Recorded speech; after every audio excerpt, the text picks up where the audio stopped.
Assalamualaikum warahmatullahi wabarakatuh.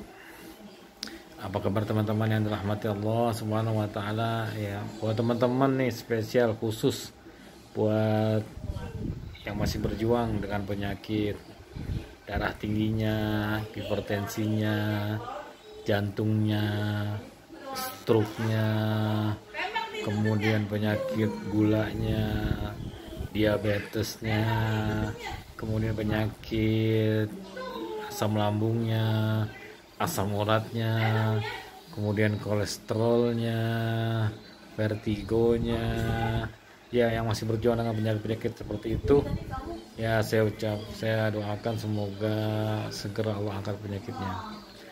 Baik teman-teman sekalian, ketika teman-teman sudah memiliki riwayat penyakit itu, artinya Allah sudah takdirkan itu kepada teman-teman sekalian.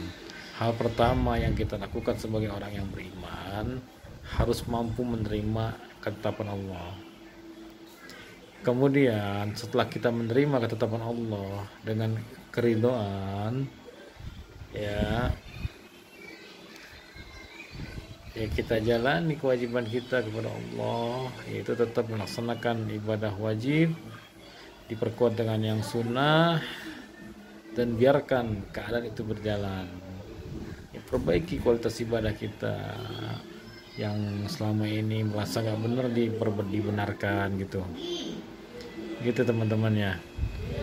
Lalu kemudian kalau kita nggak bisa ridho, masalahnya kalau kita nggak bisa ridho nih, takdir itu nggak berubah, ya berjalan aja begitu adanya, tapi kita dalam menjalaninya mendapatkan dosa karena kita tidak terima.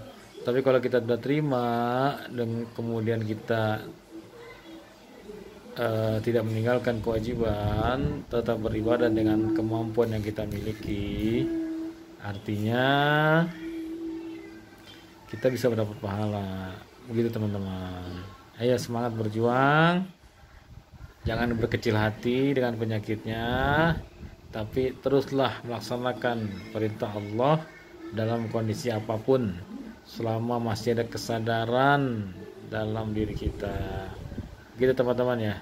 Semoga Allah berikan ampunan atas dosa-dosanya, kemudian Allah terima taubatnya, kemudian perlahan Allah kuatkan kalbunya, kemudian juga nanti jasmaninya pun akan ikut menguat.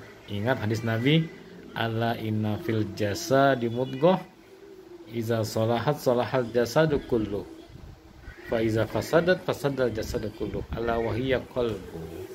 Di dalam diri manusia itu ada segumpal daging. Kalau daging itu baik, maka jasmaninya pun akan baik. Kalau daging itu buruk, maka jasmaninya pun akan buruk.